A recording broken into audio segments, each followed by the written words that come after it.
So I was treated with the bioidentical hormone replacement.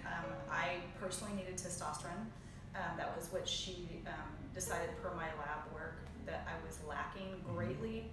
I would say within 2 weeks I felt like the plateau of everything started really leveling off. The sleep got better, my mental clarity got better, my sex life was greatly improved. I can't explain how much, but other than virtually non-existent as far as being able to be pleased. My hormones were just so low that I could not enjoy sex anymore. And so that changed completely. Like, I didn't know my body could do the things it's doing. I would absolutely say do not be afraid to try it.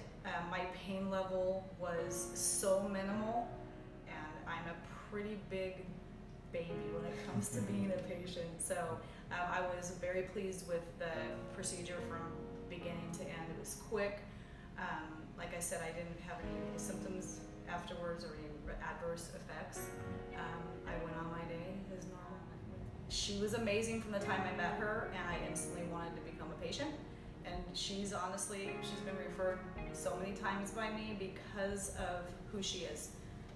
Professional, but personality-wise, kind and very gentle.